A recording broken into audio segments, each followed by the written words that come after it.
உண்மையாவே என்ன நடந்தது அப்படின்னு சொல்லி தெரியல. முதல் எங்களுக்கு நடந்த பிடியோர் இழப்பு என்னன்னு சொன்னா வந்து இந்த உறவுகளுக்காண்டி உங்களால முடிஞ்ச வரைக்கும் நீங்க கடவுளை பிரார்த்தி. சாமினியக்காவால இன்னுமே மீண்டு வர முடியல.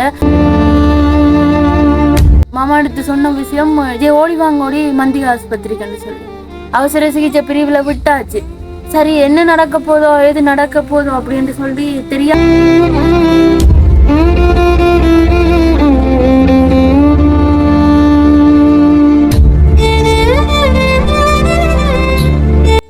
அனைவருக்கும் வணக்கம். நான் தாரகா. இப்போ ஒரு கொஞ்ச நாளாவே வந்து எங்களை சுத்தி பிரச்சனைகளா சூழ்ந்து கொண்டே இருக்குது.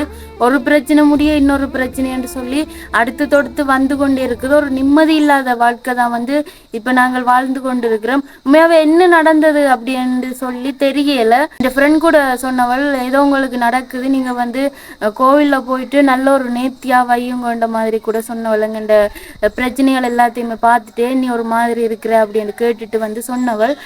அப்படி இருக்க வந்து என்னால தொடர்ச்சியா வந்து காணொலிகளும் போட்டுக்கொள்ளலாம் இருக்குது. இப்ப ஆடி அமாவாசையில இருந்தே வந்து காணொலிகள் ஒழுங்கில்லை. ஆடி அமாவாசைக்கு முன்னுக்குமே ஒரு 4-5 நாளைக்கு முன்னுக்கு ஒரு 7-8 நாளைக்கு முன்னில இருந்தே வந்து காணொலிகள் ஒழுங்கில்லாம தான் இருக்கு. இப்போ ஒரு 15-16 நாட்களா காணொலிகள் ஒழுங்கில்லாம தான் இருக்குது. அதுக்கான காரணத்தை உங்களோட இன்றைக்கு நான் பகிர்ந்து கொள்ள போறேன்.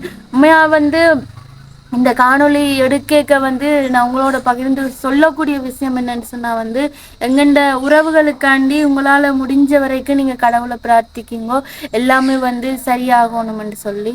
முதல் எங்களுக்கு நடந்த பிடியோர் இழப்பு என்னன்னு சொன்னா வந்து எங்கண்ட பெரியப்பா தவறிட்டார். பெரியப்பா இன்றைக்க அவர் எங்கண்ட பெரியப்பான்றதை விட எங்கண்ட சாமினியக்காண்ட இன்னொரு அப்பா அப்படித்தான் வந்து சொல்லணும். பெரியப்பா பெரியம்மா அம்மாண்ட ஒண்டை விட்ட அக்கா தான் வந்து அந்த பெரியம்மா. அப்படி இருக்க அந்த அம்மாண்ட ஒண்டை விட்ட அக்காவும் அக்காண்ட ஹஸ்பண்ட் இப்ப தவறின பெரியப்பா வந்து எங்க சாமினியக்காவை தங்கண்ட பிள்ளை போலதான் வந்து பார்த்த வினம். சாமினியக்காவுக்கு வந்து கல்யாண வீடு நடந்ததுமே அந்த வீட்டை தான் அவன்ற வீட்டை தான் வந்து பந்தல் வச்சு அவன்ற வீட்டை தான் அந்த செய்ய வேண்டிய கன்னிக்காலெல்லாம் நட்டு அன்றைக்குமே நாங்கள் போய் பார்த்துட்டு வந்து நாங்கள் கன்னிக்கால் அப்படியே வரிசையில் இருக்குது. அதில் சாமினியக்காண்டையுமே வந்து இருக்குது.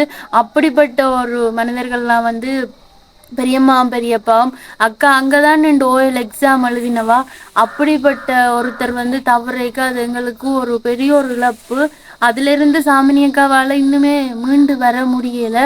அப்படி இருக்க வந்து இந்த கல்யாண வீடு நடந்தேன்ட சில பேருக்கு விளங்காது. நாங்கள் முன்னைய காணொலிகள்லையுமே சொல்லி இருக்கிறோம். அப்போ ஒரு பெரிய ஒரு பிரச்சனை நடந்தது. எங்கள்ட அக்காவுக்கு கல்யாண வீடு நடக்கிற சந்தர்ப்பத்தில் வந்து எங்கள்ட அப்பா அம்மா ஏழாம இருந்தவா. அப்படி இருக்க எழுத்து அங்கண்ட வீட்டை வச்சு முடிஞ்சுது. கல்யாண வீடு நடக்க போது கல்யாண வீடு நடக்கிறதுக்கு ஒரு கொஞ்ச நாளைக்கு முன்னுக்கு அப்பம்மா தவறிட்டா. அப்போ அப்பம்மா தவறுனா வந்து அம்மாவாலையும் அப்பாவாலையும் அம்மா அப்பா ஸ்தானத்துல நிக்கலாது, எங்கண்ட வீட்டையும் வச்சு முதல் செய்யலாது. அப்ப இப்படி இருக்க ஒரு வருஷம் தள்ளி போடவும் இல்லாது. இரண்டா பேச்சு காலெல்லாம் முடிச்சு அத்தான் வீட்டை வந்து போறார். அதை தாண்டி ஒரு வருஷம் தள்ளி போட்டாலுமே வந்து அவைக்கு அந்த பொருந்துற காலப்பகுதி சாஸ்திர சம்பிரதாயப்படி உடனே செஞ்சு முடிக்கணும் என்ற ஒரு சூழ்நிலை இருக்கீங்க. என்ன செய்யறேன்னு குழம்பி கொண்டிருக்க வந்து அங்க பெரியம்மாக்கள் சொன்ன வினம், லங்கா நீ ஒன்றும் யோசிக்காத, அதெல்லாம் வடிவா செய்யலாம், அவள் லங்கண்ட புள்ளதான் அப்படின்னு சொல்லிட்டு இங்க விடு எல்லாம் சரியா செய்யலாம்னு சொல்லிட்டு ஆட்டோவில் நாங்கள் கொண்ட அக்காவை விட்டு நாங்கள் அப்படி ஆட்டோவில் கொண்ட விட்டதான் தெரியும். அங்க சகல பந்தல் எல்லாம் போட்டு செய்ய வேண்டிய கடமைகள் எல்லாம் செய்து சகலதுமே செய்தாச்சு. இதுக்கு அந்த இடத்துல எங்கண்ட குடும்பத்தில இருந்து ஒருத்தருமே இல்ல. மிதுசாக்கா மட்டும் கல்யாண வீடெல்லாம் முடிஞ்ச பிறகு அன்றைய தினம் போயிட்டு அக்காவை பார்த்துட்டு வந்துவா. அப்படி இருக்க வடிவா விமரிசையா வந்து அந்த கல்யாண வீட முழுமையா செய்யறதுக்கு காரணமா இருந்தது பெரியம்மா பெரியப்பா.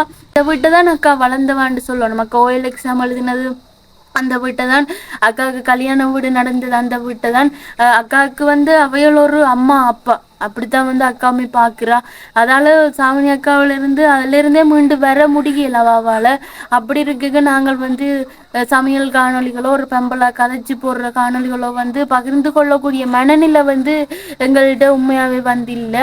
அப்படி இருக்க ஆடி அமாவாசை ஒரு ஞாயிற்றுக்கிழமை போன ஞாயிற்றுக்கிழமை வந்து அப்பா ஆடி அமாவாசை விரதம் வழக்கமாக பிடிக்கிறவர். சரி இந்த முறை வந்து விமரிசையா செய்ய வேண்டாம், நான் வந்து ஒரு அவிஸ் அவிச்சு நான் படைச்சு போட்டு படைக்க போறேன் அப்படின்னு சொல்லிட்டு அப்ப அவிஸ் செய்து கொண்டிருக்க சரியா 11:45 படைக்கல 11:45 வந்து கோல் வருது. மாமா எடுக்கிற மாமா எடுத்து மாமா எடுத்து சொன்ன விஷயம், ஓடி வாங்க ஓடி மந்திகை ஆஸ்பத்திரிக்குன்னு சொல்லி என்ன நடந்தது அப்படின்னு சொல்லி கேட்க வந்து அத்தைக்கு மூச்சு வராம அத்தைக்கு ஏழாம இருக்குது, இங்க கொண்டு வர போறோம் அப்படின்றக்க வந்து சரி கொண்டு வந்தாச்சு. பார்த்தா அவசர சிகிச்சை பிரிவுல விட்டாச்சு. மந்திகை ஆஸ்பத்திரியில பக்கத்துல தான் அம்மா பெருசாக்கெல்லாம் வந்து ஓடிட்டா. போய் பார்த்தா அவசர சிகிச்சை பிரிவுல வந்து ஆக்சிஜன் எல்லாம் கொடுத்து விட்டு கிடக்குது. எல்லாமே நடந்து கொண்டிருக்க வந்து அவன் அந்த இதுகள் எல்லாம் பார்த்து கொண்டிருக்கிறோம். நாங்களுமே வந்து பிறகு ஒவ்வொரு ஆக்களா போய் பார்த்து கொண்டிருக்க நான் அன்றைக்கு பின்னேரம் முதலியம்மன் கோயிலுக்கு வந்து போயிட்டு உண்மையாவே அழுது கும்பிட்டுட்டு தண்ணி எடுத்து கொண்டு வந்து நான் எல்லாமே சரி வரணும் அப்படின்னு சொல்லிட்டு அன்றைய நாள் ஆடி அமாவாசை என்றதை விட எங்கண்டையும் சரி எங்கட மாமாக்கள்டையும் சரி முக்கியமான ஒரு தெய்வமா இருக்கக்கூடிய சன்னதி முருகன் கோவில். எங்கட ஆதிரா அம்மாவை சன்னதி முருகன் கோவிலுக்கு கூட்டி கொண்டு போகணுன்ட்டு நாங்கள் ஒரு காணொலி போட்டிருப்போமே. அங்கே டித்திக்கு மொட்டை வலிச்சதெல்லாம் வந்து சன்னதி கோவில்ல தான். அப்படி ஒரு புதுமையான தெய்வம் தான் வந்து எங்களுக்கு சன்னதி கோவிலும் சரி முதலியம்மன் கோவிலும் சரி. அந்த சன்னதியாண்ட கொடியேற்றத்துல பின்னேரம் 6:15 கொடியேற போது 11:50 செய்தி வருது. இந்த மாதிரி அவசர சிகிச்சை பிரிவுல விட்டாச்சு. சரி என்ன நடக்க போதோ எது நடக்க போதோ அப்படின்னு சொல்லி தெரியாம குழம்பி கொண்டிருக்கிறோம், எல்லாருமே குழம்பி கொண்டிருக்கிறோம். அப்படி இருக்க வந்து இரவு இங்க சரி வராது, யாழ்ப்பாணமே தோணுமெண்டாச்சு. அப்படியே யாழ்ப்பாணம் ஏற்றியாச்சு. யாழ்ப்பாணம் ஏற்றி இன்று வரைக்கும் யாழ்ப்பாண ஆஸ்பத்திரியில தான் வந்து அத்தை இருக்கிறா. உண்மையாவே அம்மா அக்காக்கள் எல்லாம் மாறிச்சாரி போய் நின்று பார்க்கணும். அத்தைக்கு வந்து தங்கச்சியாக்கள் இருக்கணும், எல்லாருமே மாறிச்சாரி நின்று பார்த்து கொண்டிருக்கணும். ஆனா உண்மையா அந்த இடத்துல அத்தைப்படுற சித்திரவதையோ பார்த்து கொள்ளலாம் இருக்குது. அத்தைக்கு என்ன நடக்குது ஏது நடக்குதுன்னு சொல்லி நான் அன்றைக்கு போய் பார்த்துனான். உண்மையா பார்த்துட்டு எனக்கு இரவு வந்து நித்திரையுமே வரையில வாண்டது நிலைமையை பார்த்து. இப்போ கொஞ்சம் கொஞ்சம் மாறிக்கொண்டு வருது. இப்படியான சூழ்நிலைகள்ல வந்து உண்மையா ஒரு யூடியூப்ல ஒரு வீடியோ எடுத்து பகிர்ந்து கொள்ற ஒரு மனநிலை எங்களுக்கு இல்லை. அதால தான் தொடர்ச்சியா உங்களால வந்து காணொளிகள் உங்களுக்கு பகிர்ந்து கொள்ளலாம் இருக்குது உங்களோட. உண்மையா இனிமேலும் காணொலிகள் தொடர்ச்சியா வருமோ அப்படின்னு சொன்னா சந்தேகமா தான் வந்து இருக்குது. ஏன் எங்களுக்கு மட்டும் இப்படி நடக்குதுன்னு தெரியல. அத்தைக்கு இப்ப கொஞ்சம் சுகமாயிட்டு பூரண சுகமாகணும் என்று சொல்லி எங்களோட உறவுகளாகிய நீங்கள் முடிஞ்ச வரைக்கும் கடவுளை பிரார்த்திங்க. உங்களோட பிரார்த்தனை என்ற பலன் வந்து அத்தைக்கு எல்லாமே சுகமா நடக்கும் அப்படின்னு சொல்லி நாங்கள் நம்புறோம். அதே மாதிரி அந்த வாட்டில் நான் அன்றைக்கு போக இன்னொரு நிறைய வாட் இருக்கும். யாழ்ப்பாண ஆஸ்பத்திரி வந்து ஒரு பெரிய ஒரு ஆஸ்பத்திரி தானே. அதுக்குள்ள வந்து அந்த வாட்டில் இருக்கிறத வந்து ஒரு பெரிய ஒரு விஷயம், நெரிசல், அவ்வளோ நெரிசல். அடுத்து தொடுத்து அப்படியே கட்டில்கள் அடுக்கி விட்டு கிடக்கும். எல்லா கட்டிலையும் வந்து பயங்கரமான நோயாளிகள். அப்படி இருக்க அதுக்குள்ள வந்து ஒரு ஒரு நோயாளி வந்து அதுக்குள்ள இருக்கிறதுன்றதே வந்து ஒரு பெரிய ஒரு விஷயமா தான் வந்துருக்கு. அதில் பார்க்கவே எதோலாம் செய்யுது. இன்னொரு வாட்டில் பார்த்தினா என்னை விட சின்ன பிள்ளை ஒன்றுக்கு வந்து பொம்பளை பிள்ளை கேன்சர், பிளட் கேன்சராக வந்து பிள்ளைக்கு. அந்த பிள்ளைய கண் கொண்டு பார்க்கலாம் இருக்கு. இப்போ சின்ன பிள்ளையில இருந்து பெரிய இளம் பிள்ளைகள் பெரியாக்கள் எல்லாருக்கும் வர்ற வருத்தங்களை நினைக்க கொடூர வருத்தங்கள் எல்லாம் வருது. அதோட எல்லாத்தையும் நினைக்க உண்மையா வந்து இதெல்லாம் செய்யுது.